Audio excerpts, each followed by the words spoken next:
Chris, thanks so much for coming again.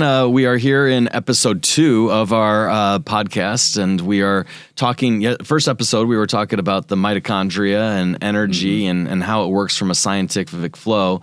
And then we were specifically talking about reactive oxygen species, ROS, and how the triggers of emotions and positive and negative effects create these ROS and affect the flow of energy in the body, right?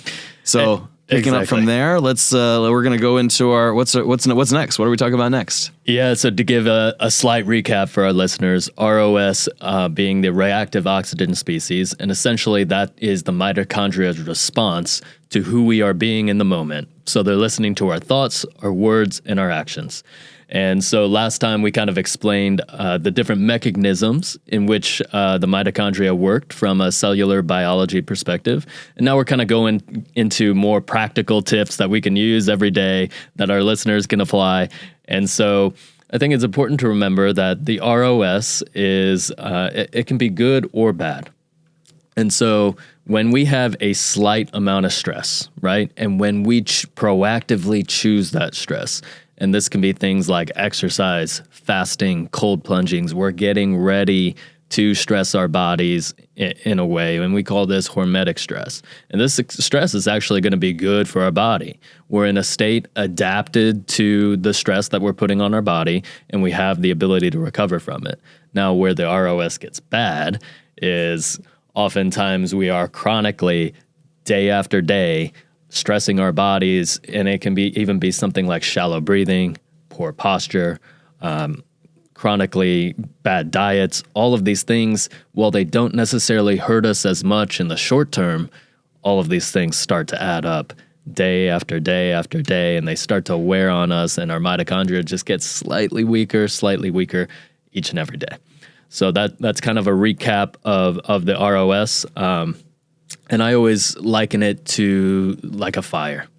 And so if you have a fire in your home, especially in the winter, which we just got through, it can be nice and warm. It can cook your food. It can do a lot of different things. Now, if it gets out of the fireplace, if it gets out of control, all of a sudden you have a fire where you don't want it. Okay, all of a sudden, house comes crashing down, all these bad things. And if you put it out right away, just like in your body, if you have a little bit of stress, it can be a good thing, right? Your body adapts. You get your kitchen remodeled after the fire. Exactly. But all jokes aside, that is exactly how the stress works. So we can go into some of the practical ways in which we can manage that. The first one being, and we'll kind of always come back to this, like in episode 1, that the breath is just so important. And so some of the different ways that we can start off with breathing is simply breathing deeper. When we control our breath, we also control our stress. And that's something that our listeners can start to remember. How often am I actually controlling my breath?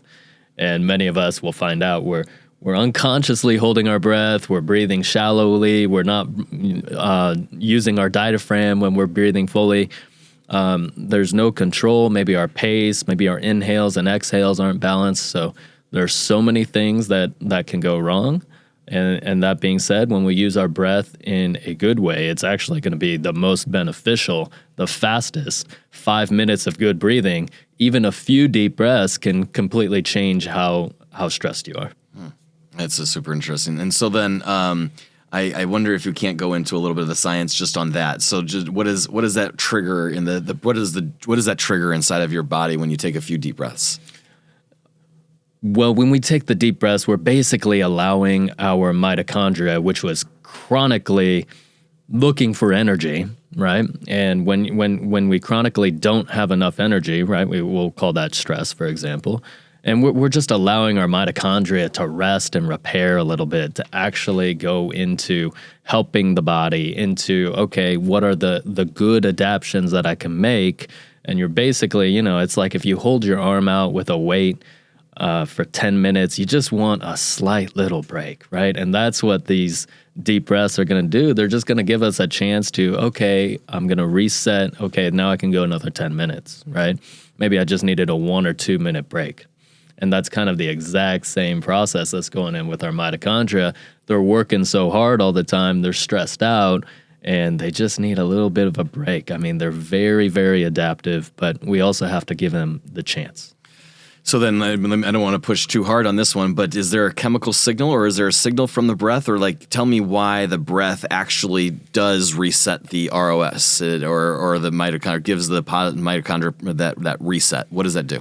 Yeah, exactly. So we need the electrons from oxygen. Thank you. And so that's the mechanism that we're going to be using, because all of our cells need the electrons. We get the electrons from the oxygen in the air, right?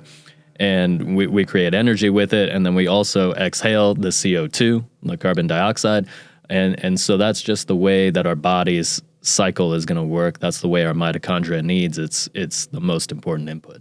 That makes plenty of sense, and I appreciate that. And so the breath work, and there's I don't know if we're going into breath work and all of these different practices now, but there's so many different breath work practices. And so I like how you said that you don't have to go into, for most people, meditation's a pain in the ass. It's like, I don't want to do that. I can't do that. My brain, blah, blah, blah, but like when you reframe meditation as breath work, you say, oh, well, all right, I guess I can breathe, And so I liked how you communicated that you could just do that in just a few breaths. But what are the opportunities? Let's focus on breath, and then I think we have a couple other things that might do the similar type of process or procedures. So let's do breath first. And so what types of breath work is the best, as opposed, like, let's say worst case, do a few deep breaths and it'll help you. But what other practices do you like for this specific purpose on the ROS?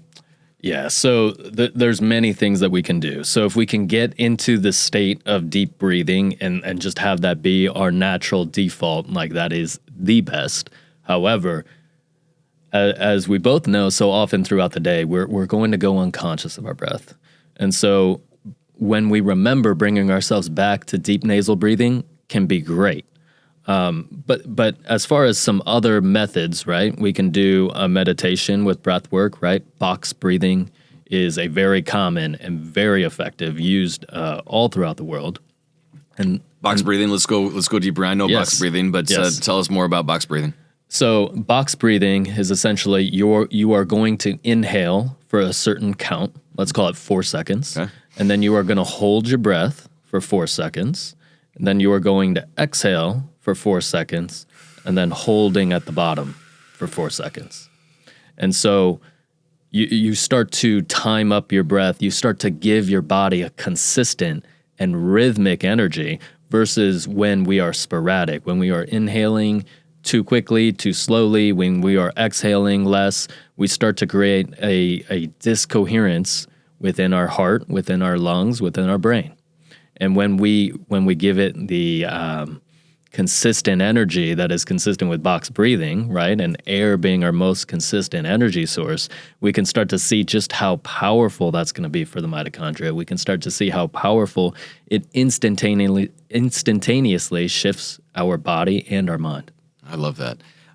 In my own practices, I have found something recently, actually. This was just 2 weeks ago, and I do a breath work on a massage table at Massage Envy, and so I'm, my poor masseuse is, I'm going, so she's giving, and it does some really magical things. But what I found is that when I am breathing, when I'm not breathing, I'm able to be very analytical, or I can, my science brain is really triggered, and I can do a whole bunch of things mentally inside of a non-breath environment. But then when I switch over to a breath environment, I tend to not be able to think about, all of those analytical things or the stress and all of those things. So I imagine there's some kind of a reciprocal relationship between your physical activity and what your brain is still able to do. Do you have anything to say about that?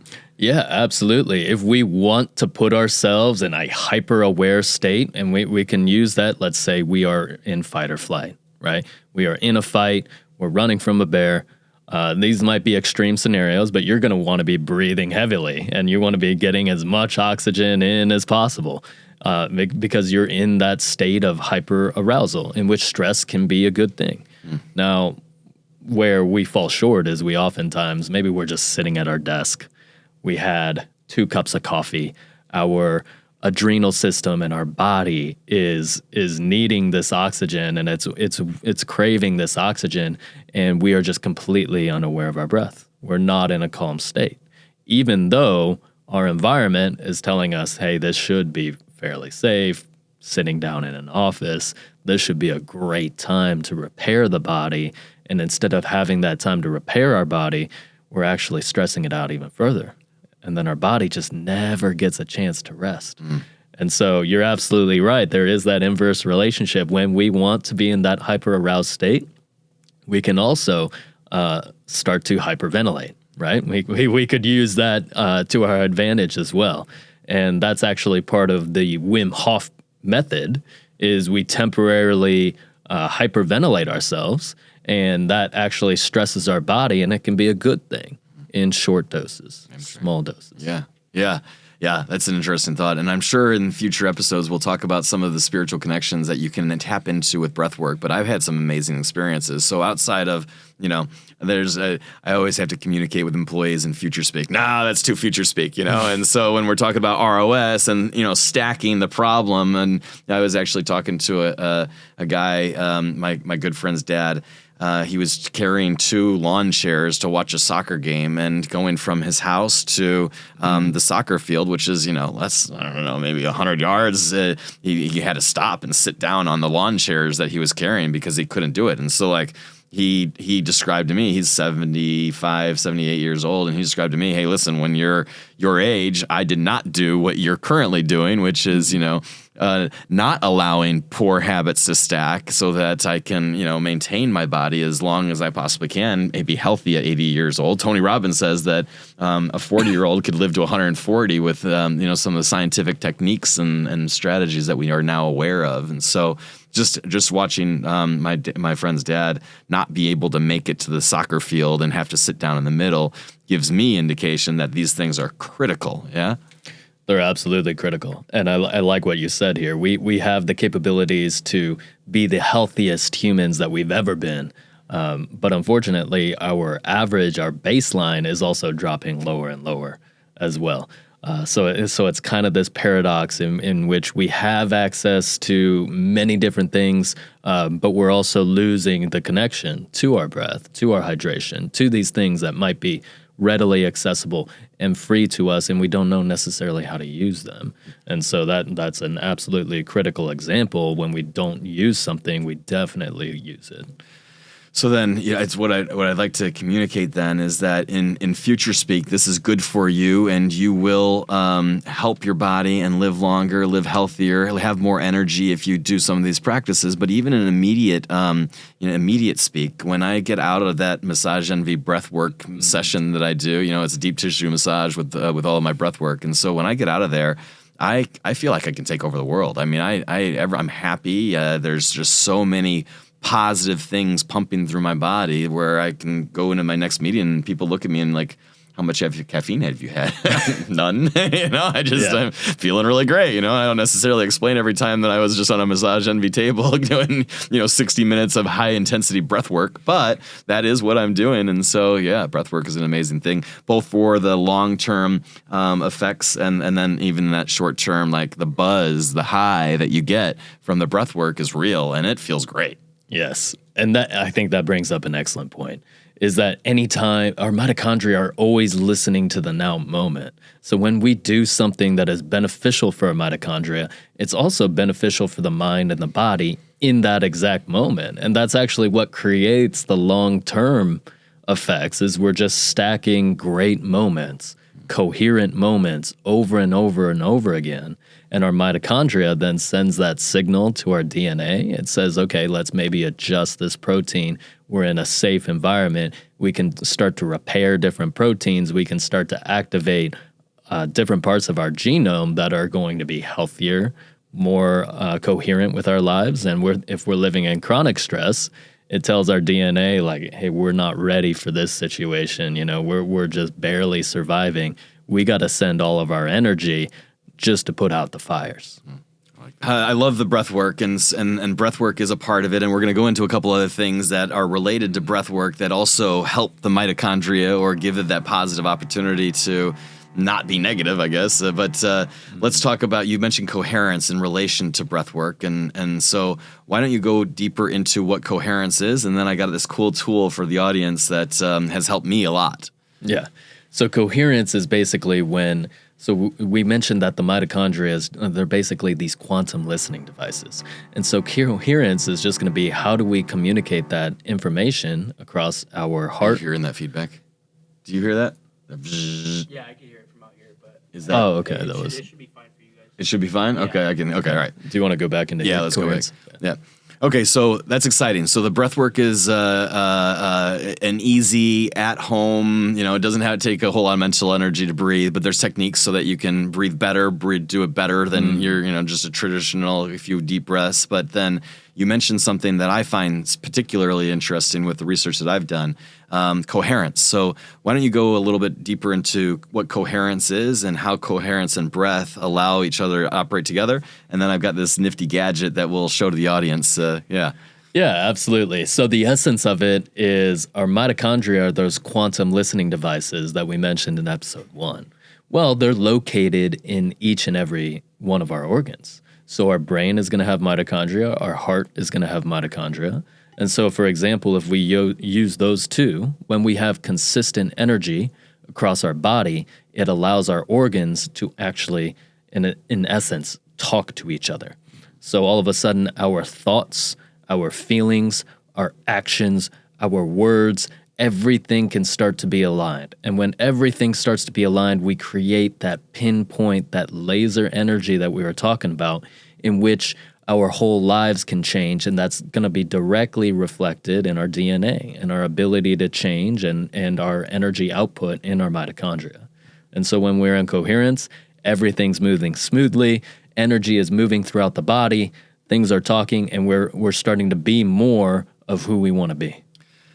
I love that. And I just give it a practical application before we go into this example. But, just in the past, Monday and Tuesday, I might have been sick. My kids are walking around with boogers flying out of their nose. So I could have been sick. But I was also going through a very difficult divorce. And so I was in a funk. And I didn't want to admit it to, I'm a strong dude. And I run a lot of companies. And a lot of people look up to me for their, jobs and livelihood. And so I have to perform to a top level every single day, but I could not get myself out of that negative flow. And there was just, it just felt like everything was coming down at one time. And it really wasn't, but I was sick internally. And so that physicality with all of the other stress, it just created chaos. And I was shocked at how poorly I was performing, And so I think that's kind of what we're talking about is if one thing is off, then there's lots of different ways to try to trigger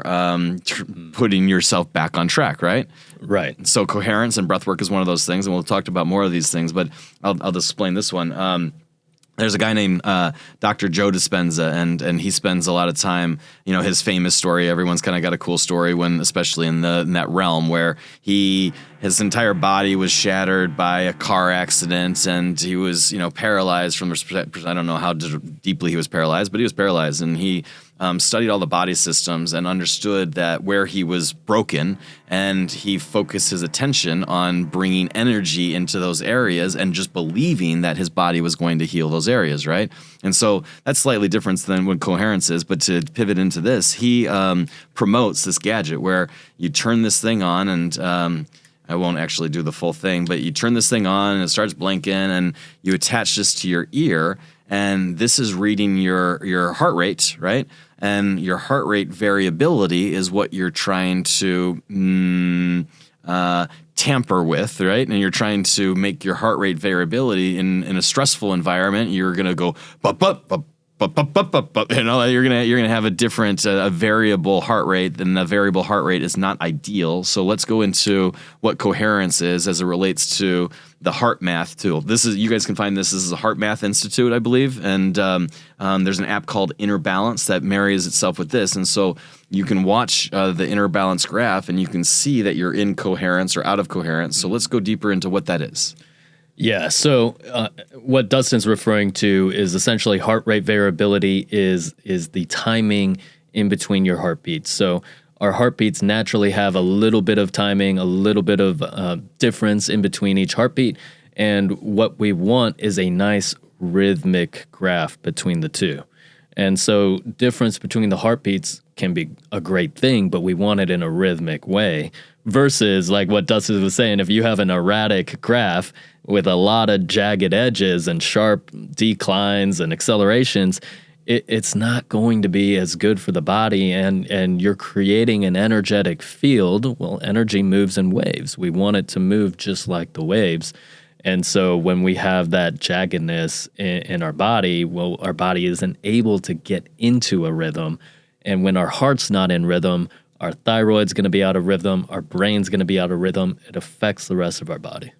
That makes sense to me. And I'll just kind of comment for me. There's different body systems, and the adrenal body system is one of the multiple body systems. And so I don't know. Do you know the other ones? Adrenal, and there's, I think, 4 primary body systems. Okay. Go ahead. So the adrenal body system is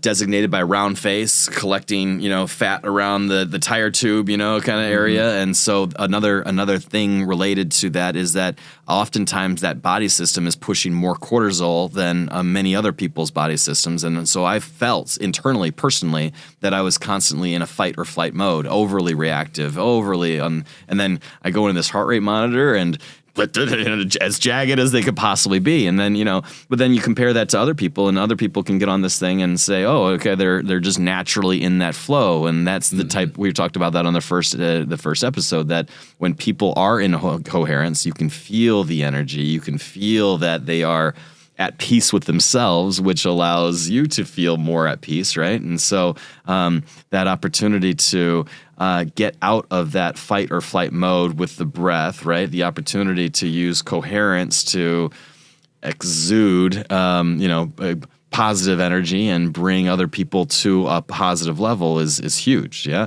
And so we talked about breath work as a way to get into that positive state. Coherence and breath work together accelerates the process of getting into that positive state. And my favorite is cold plunges. And so I don't know about it. I have a love-hate relationship, as many of us do, with cold plunges, but my favorite is cold plunges. So maybe I can tell a story about cold plunges first, and then you can kind of discuss why that science exists. Similar to, cutting out of my massage with the breath work, I will get out of my cold plunge. I used to have a cycle at my last house where it would go sauna for 20-minute meditation and breath work in the sauna, and then I would go into the cold plunge immediately afterwards, and I'd start with as long as I could hold my breath underwater with my head fully submerged, and then I'd flip around and I'd do 2 minutes, under 2.5 minutes, and in that I would read, there's a book called The Daily Stoic, and so just to keep my brain away from how terrible it is to be in that cold water, I'd read a passage out of The Daily Stoic, and then I go back, and then I go into the steamer,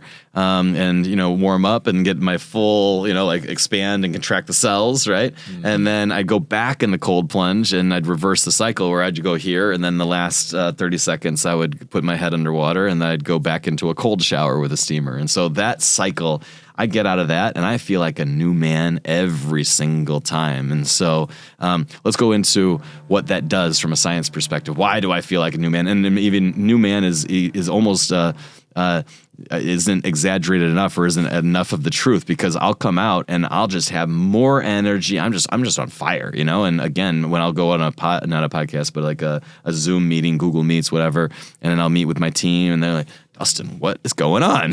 Same thing. So tell me what's going on. Yeah. So essentially, our mitochondria, we always want to be improving.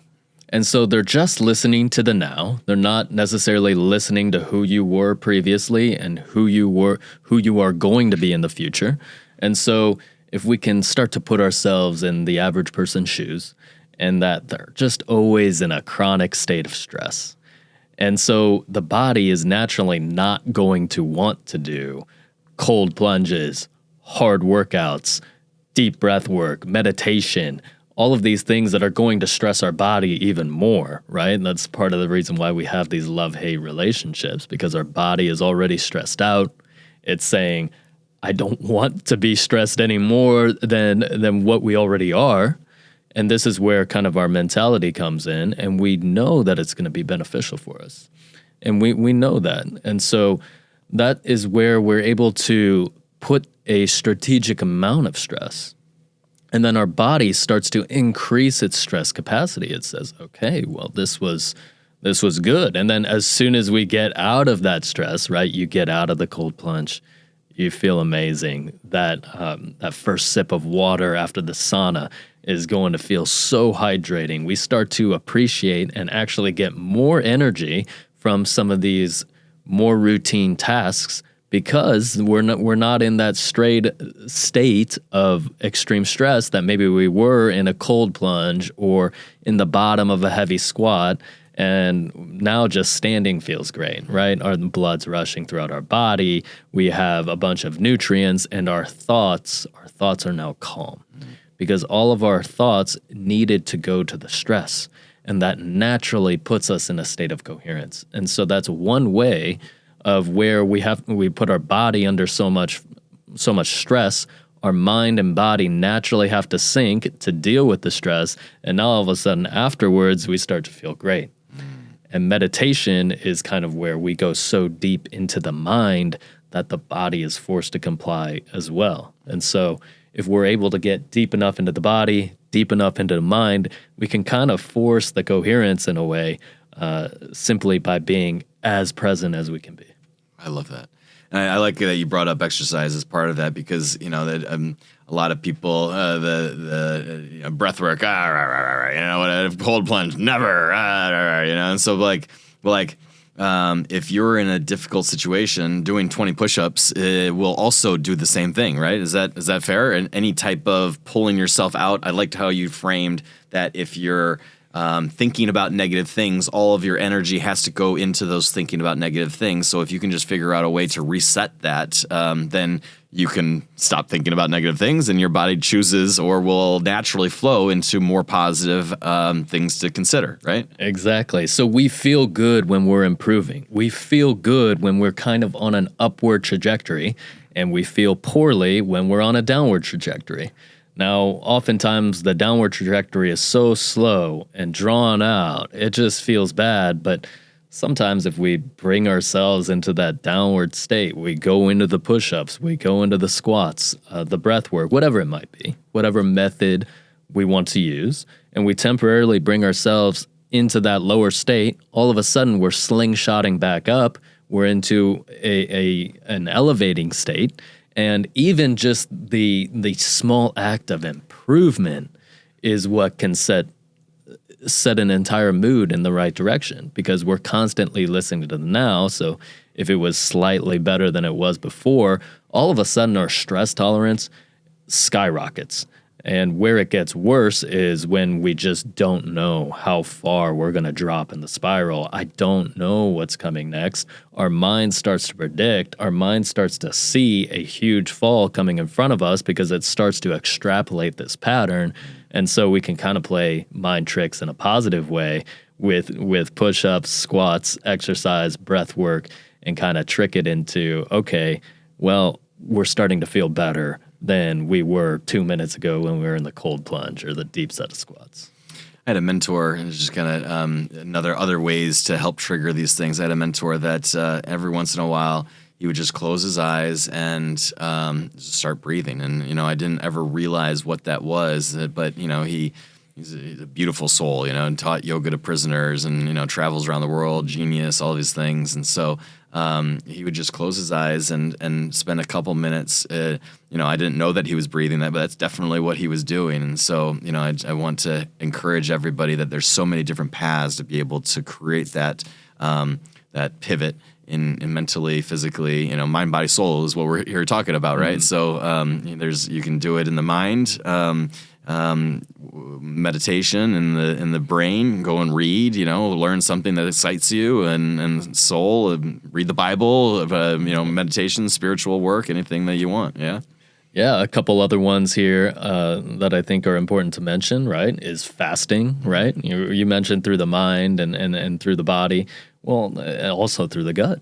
When we don't eat, we're also forcing a certain amount of stress on the gut, and likewise, after a fast, we start to repair, we start to produce more stomach acid, we start to absorb more nutrients, we allow our gut and our colon and our liver and our kidneys to all kind of cleanse themselves and have time to repair, versus when we are constantly eating food, constantly overindulging, and creating a lot of stress there. Some other ways that are free for everybody, we're all about kind of free is always better, right? If I don't have to pay for it. Before we go on that, because each one of these are so critical, and everybody has so many blockers. Like I was talking to my dad, and I do 24-hour fasts unless I work out, right? So if I'm working out, then it's really difficult for me to get through a 24-hour fast. But if I'm not working out, then I won't eat for 24 hours. And my dad, who eats, for the past 70 years, breakfast, lunch, and dinner, and then ice cream or maybe scotch at night, and so that's just the schedule. And so your body doesn't need food 3 times a day. It's not necessary. Your body isn't used to that. So maybe go into a little bit of the science of, when you don't have food in your gut, then your energy isn't flowing into your gut. You are able to leverage that energy elsewhere. But then you also suggested that there's the opportunity to repair the cycles. So maybe go deeper into the repair process in intermittent fasting. Yeah. So the mitochondria basically have 2 states, right? They have fight or flight, and then they have what we can consider as a repair mode, right? And so to start repairing and regenerating the body, typically for most people, that takes about 18 hours of fasting to get all of the food out of the system and start to put the mitochondria in what we call oxphos, and that's basically the repair mode. And so the mitochondria will start repairing, they'll start getting more and more energy, they'll start sending more and more energy throughout the body, and if they're not having to send it into digestive processes, which are very, let's say, taxing and energy intensive for the body, even though they produce a lot of energy as well, it takes a lot of energy to digest the food, right? It takes a lot of energy to think, to work out intensely. All of these things take energy. Now, when we're in that state, we're able to start to produce more mitochondria. That way, when next time we get stressed, we actually have more stress capacity, we have more ways to channel our energy, and it's also going to repair a lot of the damage because it's finally having a chance to. I love that. Okay, let's keep going. So we got breath work, we got coherence and breath work, we got exercise, cold plunge, intermittent fasting. What else do we have? So some of the free methods that we can offer our listeners here is going to be morning and sunset sunlight. Okay. And basically, when the sun is below 30 degrees, you're not going to get a tan, and you're also not going to get a lot of the UV damage that some listeners might be concerned about, right? So if you get morning sunlight, sunrise, and sunset, this is just going to be beneficial for the body. It contains a ton of red light. We've heard a lot about red light, and red light therapy with the LED lights can be great. But if that's too expensive for you, you can also get out into the sun completely free, 10, 20 minutes, and it covers your whole body.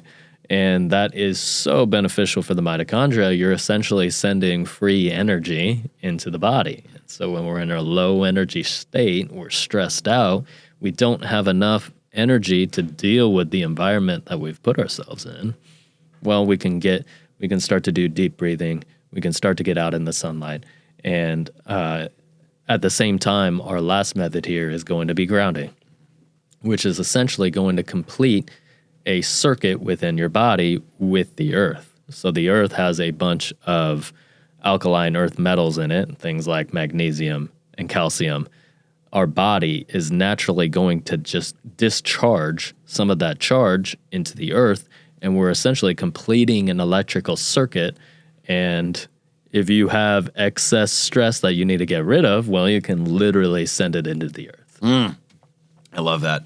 Another story. I spent a lot of time camping, and there's always interesting people. And there was an older guy camping by himself, and it turns out he was from South Africa. He's lived this amazing, beautiful life, but he is a electrician at a nuclear power plant, and so his job is to make sure that the electricity doesn't bridge into the nuclear power and create explosions somehow, And so the sensitivities of electricity is a critical function, and so we were.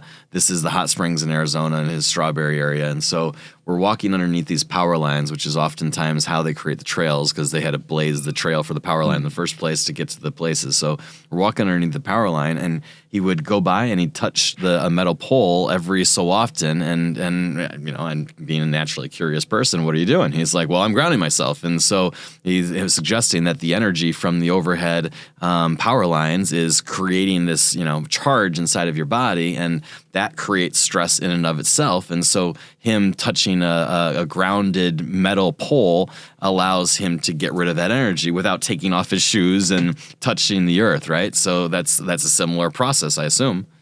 Yeah, absolutely. If you can touch anything metal, it can be with your hands, it can be with the side of your head, it could be on your back, right? It can be there's these copper shoes, right? You can just wear copper shoes. So there's so many methods in which you can ground, and even just touching a metal object that's grounded to the earth is going to be extremely beneficial. That's all you need. So it's fun. God gave us everything that we needed long, long ago, so you don't have to spend, those red light beds are not cheap, a few $1,000s on one of those red light beds. You just have to go outside in the sun, and there's plenty of cold water, maybe not in Arizona, but there's lots of cold water sources and lots of, all you got to do is push-ups and sit-ups, and that's a workout too. So everything's free to get to where we're at, which is awesome. Yeah. All right, cool. So we've got, I think that we covered the majority of the big ones that, is there anything else that we should consider on the reset of the mitochondria energy cycles? Yeah, I would just say, just as far as repairing them, so to give our listeners maybe some practical examples that they could model after if they want to. So the first one here, we have a 24-hour fast once a month, right? And if we time this up with the full moon, I won't go into the benefits of why that might be important, but a 24-hour fast once a month, best on a full moon. And this is going to create new mitochondria, new stem cells. It's going to repair our mitochondria. Red light therapy, as we were talking about, so the sunrise, sunset. I would recommend about 10 minutes, and if you can do more, awesome. It's just going to accelerate your healing, but 10 minutes is about the minimum that we want to shoot for. We also have grounding for about 10 to 20 minutes as well, and that's kind of about the amount of time that I would recommend for people, because not only are we discharging, which can happen very quickly, right? We can touch a metal pole very quickly, we can discharge a little bit as well, but when we actually ground to the earth, we're also absorbing some of these different nutrients and some of the ionic energy that is out there. So just setting an example, 10 to 20 minutes of the red light, 10 to 20 minutes of the grounding, and then a 24-hour fast once a month, that's how we would actually apply some of those practices. Makes plenty of sense to me. Yeah. Cool. I like it. What else we got to talk about? I'm kind of scrolling through our notes here. We got some, the loops. You want to go into neuroplasticity?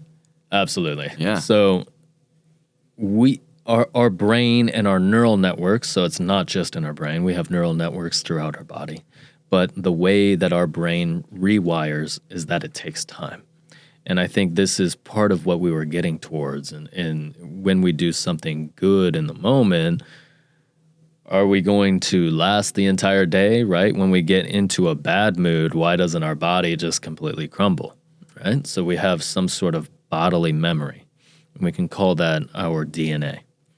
And so when our body's in a certain memory, we start to get into different habits and different scenarios, and they start to repeat because our brain is looking for the same responses, the same way it used to deal with something. It starts to understand what is coming next, even if it's a stressful state. And many of us, that's how we get addicted to stress, is we do something stressful one time, we're like, okay, at least I know about that. But if the brain doesn't see the path next and it thinks the fall could be catastrophic, well, I'm going to avoid maybe the short-term stress, right?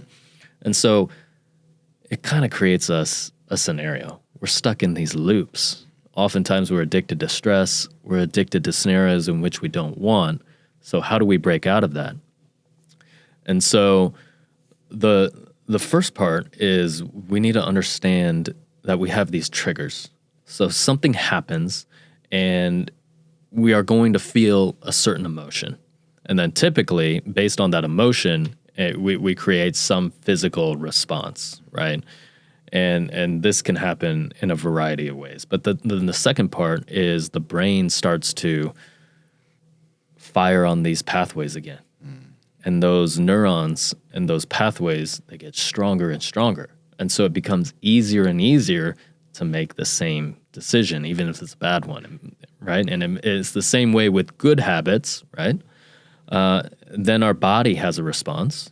Our mitochondria starts saying, okay, well, these neurons are firing, these thought patterns are happening, these emotions are happening, here's how I need to adjust. The mitochondria starts to reinforce and send those signals back to the brain, back to the heart, back to the different organs, and it starts to reinforce all of those patterns as well again. And the loop just goes on and on. So how do we necessarily break through that? Is we have to first start to become aware of that emotional trigger. As soon as we can become aware of feeling like, I felt disrespected, I felt betrayed, I felt not worthy, right? And all of these are very common. And then we might start to do things, well, if I'm not worthy anyways, I might as well just eat this food. Why would I work out? It doesn't make sense to the brain. And as soon as we do that one time, okay, well, then brain's firing. It's starting to wire. And so if we can start to become aware of it, that's the very first thing, is that, okay, just because I'm feeling this way, because emotions will naturally come and go, right? If we feel guilty about something, well, all that's telling us to do is maybe we just need to say sorry to somebody. And then we don't feel guilty anymore. Yeah. And we let that emotion flow. Now, if we just stay in that emotion, oh, wow, I'm feeling guilty. And so now I'm doing another thing that makes me feel guilty. And now I'm acting upon it. And now I feel even guiltier because now I've done two things. Well, now we start to see how it becomes a loop. And so becoming aware of it is the first part. And then the second part is going to be critical, is because our brain is not necessarily going to be wired to see the solution right away. And so what we have to do is get that positive spiral going again.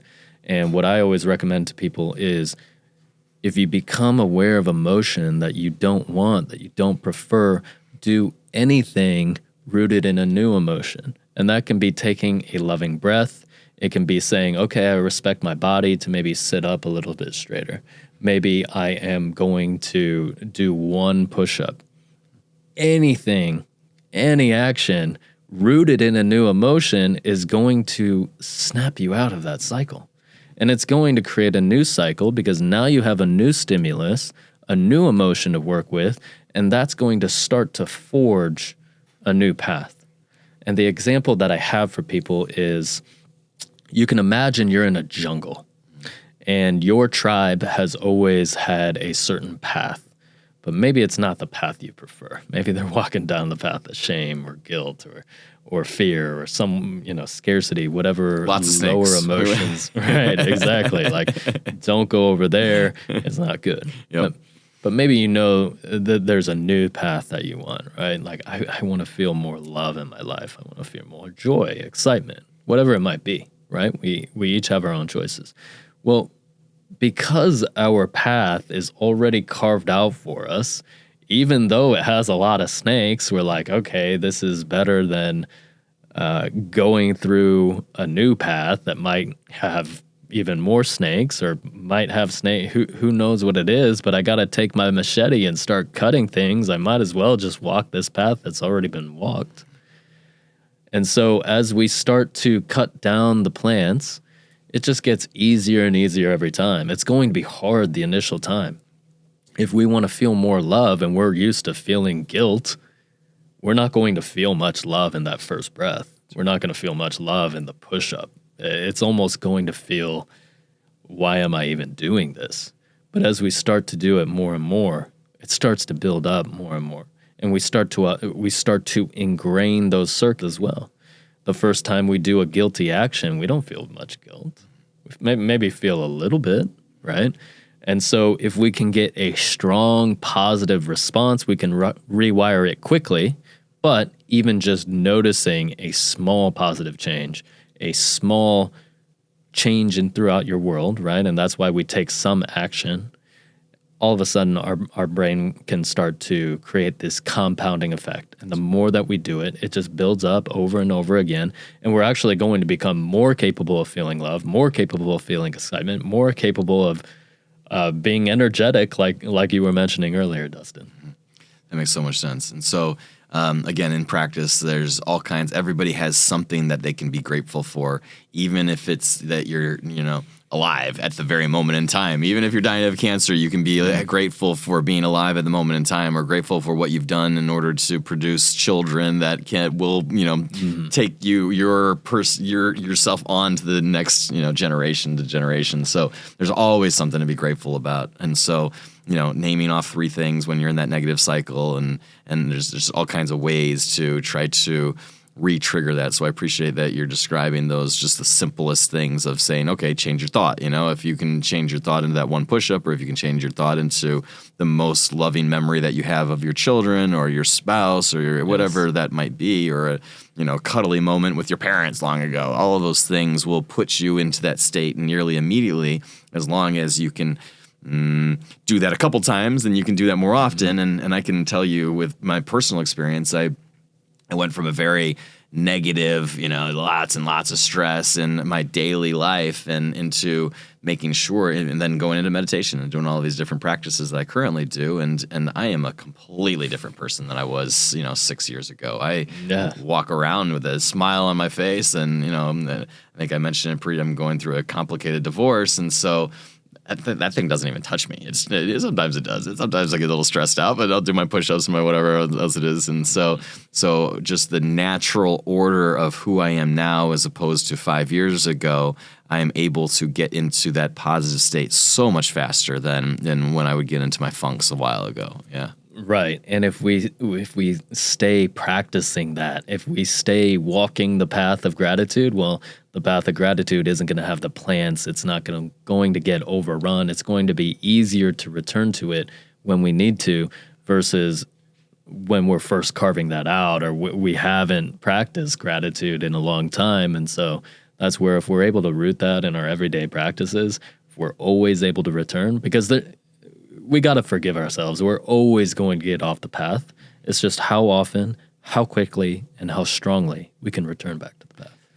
I'll give you one more example. It's my fight or flights. My children, I have a 4-year-old and an 8-year-old, and I'm used to being in control. I am in control of lots and lots of things, and so I control lots of companies. I control lots of things, and so I do not control my children despite my desires. I do not control what they do, and so they'll do something that I perceive as stupid, but they're 4 and 8 years old, right? But that perception of it being stupid will create this negative reaction, and that goes back to my parents. I'm just following the lead of what I had been seeing all my life. Where if I do something stupid, I get barked at, and so then I'm seeing myself barking at my kids the same way I was barked at when I was doing something stupid, and I dislike that strongly, and take that comparison into my ex-wife, and her reactive state, and it is just there is no reaction. She's able to see something that stresses me out and not have that reaction. So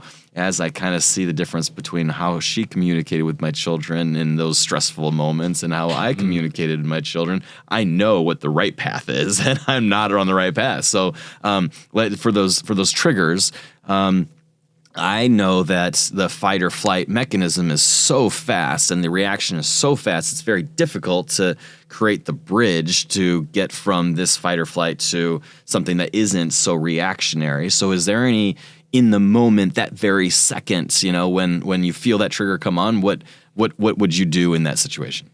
Yeah, well, it's about becoming aware of it. Mm-hmm. Because if you can become aware of it, like we were talking about, that next step is just doing anything. Maybe it's one deep breath. Yeah. Maybe it's just moving your hand in a circle. Anything to break you out of that negative loop, because when you're in that negative loop, you just want to take an impulsive action. It feels good. It's what's going to give you the best dopamine hit, because it's the path of least resistance in your brain when you're in that state, right? When we're in a meditative state, like, there's no way we would act in that way, right? But when we are in that state, the path of least resistance, which feels good, is going to be maybe yelling at the kids or acting in such a way, almost like I showed them, but then we feel bad about it later, or we have the consequences, or we're like, wow, that wasn't really me. And so, yeah, exactly like we were talking about, if we can become aware of it, then we can start to root any change, right? That's where you do the one push-up, and it's not what you want to do in the moment, right? And if it's not what you want to do 30. Yeah. By the time you get done with 30 push-ups, you don't really want to react in that way anymore. So it's just about creating, do I need a strong action, a strong positive action to balance out if I was in a strong impulsive negative state? Well, I'm also going to need a strong positive action to help balance out maybe that negative state that I was in. And maybe it's 100 push-ups. Maybe I need to step away completely from the situation as soon as I notice it, because I know I'm going to do something bad. And over time, that's just going to get less and less. It's just going to get easier. But those first few times, and I've found it's about 3 times. The first 3 times is the hardest for anything. You're going on a run, you don't want to run. You're going on a cold plunge, maybe it's one of your first 3 times. Like, these things are going to be hard. But if you can stop yourself, by the time that 4th time, it's so easy. I love that. What else do we have to talk about here? That is, I think that's it for the brain. If we want to kind of go into... Well, let me go heart. Heart. So we were talking about neuroplasticity, and there's Yes. the ways to change that pattern. So Diego, my 8-year-old, actually suggested, we were talking about how he also has those reactive states, and so someone at school, or I think he's taking a meditation class actually, and so he had suggested that maybe I could Diego, what can you do when you are in that state? Me trying to teach myself by teaching him, He said, well, maybe I could have a rubber band and I could snap that rubber band. And so I want people to understand that there's so many different ways to try to reset that trigger. But there's a book called The Science of Happiness, and as you said, the name it, tame it is one of the principles in that book. So if you can name it, then you can actually do something about it. Alcoholics Anonymous, if first step is to admit you have a problem, and once you've admitted you have a problem, then you can do something about that problem. So I love how you framed that there's a whole bunch of different ways to be able to create that another new path. And so I also have there's a series of psychedelics that also will help accelerate that process of rewiring pathways. And so there's a series of legal psychedelics that I have done that have allowed me to come out and recognize almost instantly that I do not have some of the same perceptions that I had previous to some of these experiences, almost immediately. A couple of them were life-changing, And so, absolutely, there's many different ways, and I think I want to just continue that is one of the paths, and I don't want to stress that as the primary path that turns off a lot of people and turns on a lot of people. But there's just so many different ways to psychologically to rewire the neuroplasticity. Yeah, and I think that kind of brings up a larger point, which psychedelics would fall under, is that when you are in a calm state and you want to make that change, maybe you're impulsive when the kids make a big mess or they spill a bunch of liquid on the carpet or whatever, and that might trigger you, or they're acting out, whatever it might be. We can start to practice this in a calm state. Hey, maybe you just got done with a meditation, and you can start to visualize the positive aspects that you like about your kids. And we don't have to wait until we're in a negative state to start to feel grateful, to start to feel like maybe I should do a push-ups. We can access that state anytime we want. Psychedelics being one potential way in which we amplify that, but visualization, the breath work, all of these things, when we're in a calm state, we can start to think about these old patterns. We can start to think about, this is how I want to act. We can even start to visualize ourselves getting mad without the emotion, and just visualizing and practicing in our mind the new pathways and the new techniques that we want to enact. And that puts a little bit of memory in our body. So even times when we do get triggered, we've already practiced it, right? It's like, it's exactly what we do in sports. We have a bunch of practices, and then we have the actual game, and we feel ready for it. But if we don't practice, well, our games are going to also be a little bit more consistent. We might have to rely on impulse control. We might have to rely on heavy self-recognition. But if we're practicing these things already, and then also reminding ourselves of all the things that we're grateful for, because then we're naturally just, the reaction is just not going to be as impulsive when we're proactive. I love that.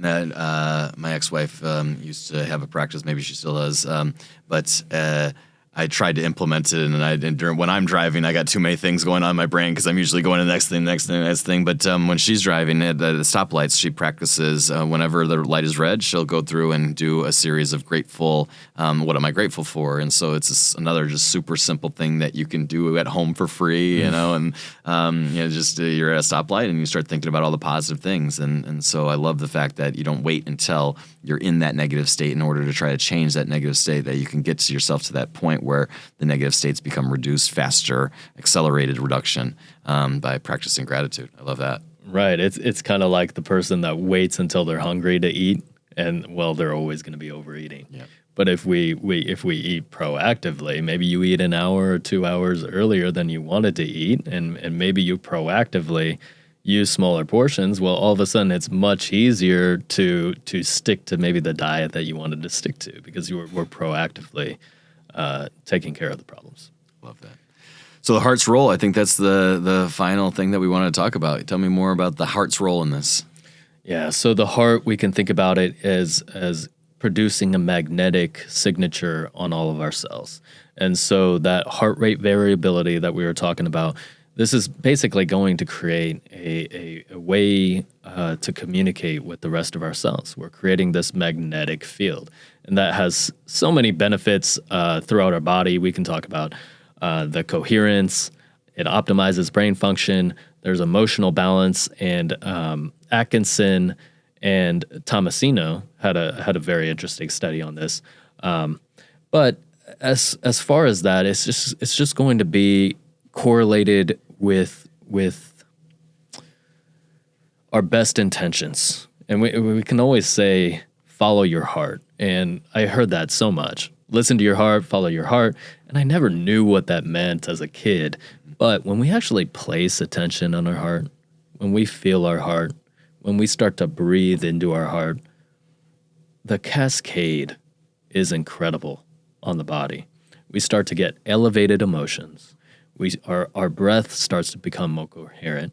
We start to think better thoughts, right? And this is a big one for many people, because we live in a state where we're constantly stressed out. We're constantly looking for things outside of us.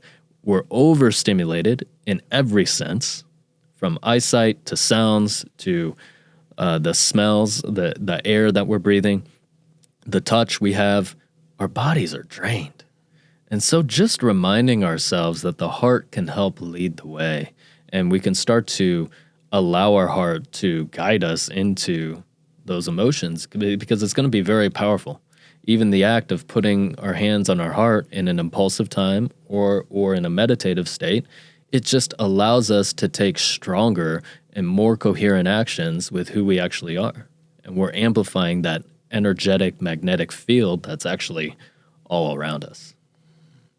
I don't know. You have the science and I have the practical application, I guess. Yeah. And so I have been told by multiple teachers, mentors in meditative states that, Dustin, your biggest issue is that you're not leading with your heart. You're not, they literally say, Dustin, stick out your chest and you will be perfect. Everything will be great, And so that leading with the heart and knowing that is, if you can think of that as a magnet, and the first thing that you want to do with a magnet is have the magnet be attracted to something else. So the closer you can get the magnet to other people, the faster you will be able to come into the coherence and that peace, or the, allow the waves of the energy to have a net positive effect, right? Right. And we have all these metals, right? We'll call them cellular salts in our body, like we discussed in episode 1. And so if we have a strong magnetic field, when we put a magnet on, say, a bunch of nails, well, they all start to face the same direction. They all start to become coherent. And we're able to now our brain's able to function clearer, right? The signals move faster. Now our thyroid starts to be able to produce more thyroid hormone. It starts to affect each and every organ throughout our body. And that's part of the reason why gratitude and actually feeling our heart and breathing into our heart, it creates that magnetic field. That magnetic field then affects everything else. We start to have that positive spiral, but that's exactly right. I appreciate how you brought up that magnet. It's aligning all of those salts within our body, and one of the coolest phenomena. Love it. I think we covered all of my notes here today. Are we anything else that you want to add to that? Well, as far as kind of a preview to episode 3, we'll kind of go into what we kind of mentioned on today. We had the DNA being the cellular memory that kind of holds on to things and makes sure things don't shift too quickly. And then we can also go into kind of the science of vibrations. There is a lot of maybe hippie or woo-woo talk out there. Let's be high vibration. Let's have good vibes. What does that really mean? And what's going on in our cells? So that's what we'll be talking about next time. Episode number 3. Looking forward to it, Chris. Yes. Thank you, Dustin. Thanks so much.